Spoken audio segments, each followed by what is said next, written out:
Okay, so I've been working on these 2 pages for the Dungeon comic, and as you can see, there are some drip smudges where the ink has went awry on me.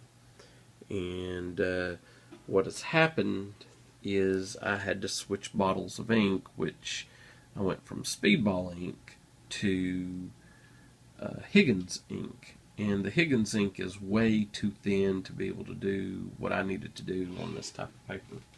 So I'm going to show you how we're going to fix this here. I have right here, hello, this right here is a tube of gouache paint. You can see I've been using it for a while. It's just white paint. The thing about gouache is that it can be reactivated. It's often used with watercolor, but what I'm going to do is I'm going to use it as a whiteout. I'm going to use my brush here to do that. So I'm going to sit here and get a little bit of paint right here. And I'm going to come in here and I'm going to fix this. As you can see, it's kind of a thick paint.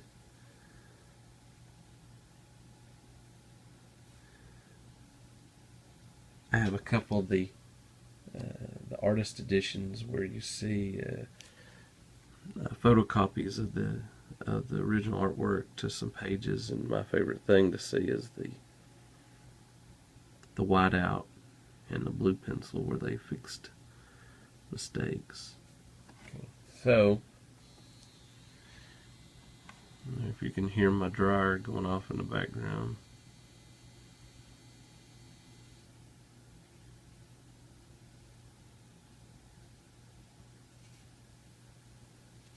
So I'll come over here.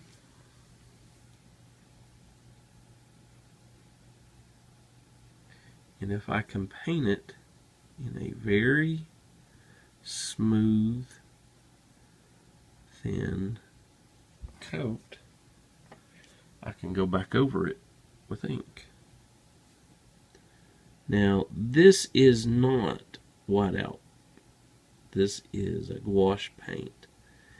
And you can use a whiteout, you know, I guess you can use whatever you find that works for you. But in the end, you want it to look like it's an artistic creation. You don't want it to look like it's something crazy. And you can take this paint and go into it and actually paint white back into things. So over here, this one right here is going to be a little bit more tricky.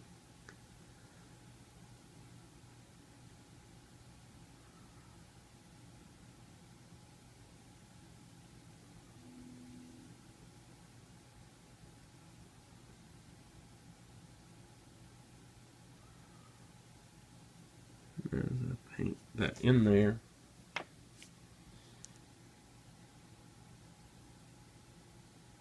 as such, I can go back over it and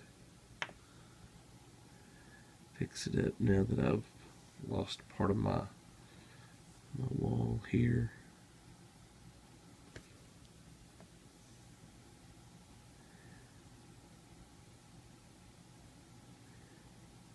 And I'll get me a little water here in a minute, a cup, and I will smooth that out so that it makes it a little bit smoother transition there. And so now that we have that in there,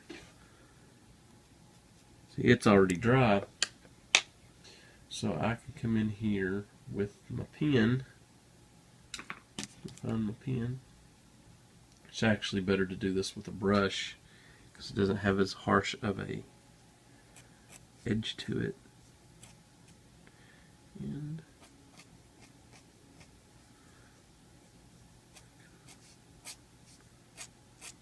put those in there.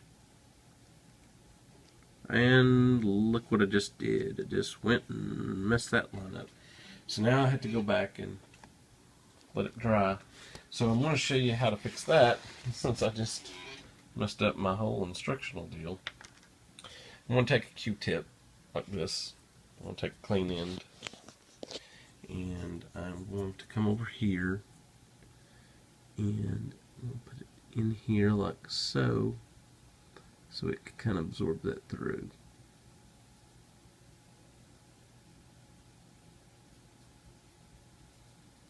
Now I need to let that dry so that when I go back through, I can take the wash to it again. Probably just went to it just a little bit too quickly, and that's where that messed up. So that right there.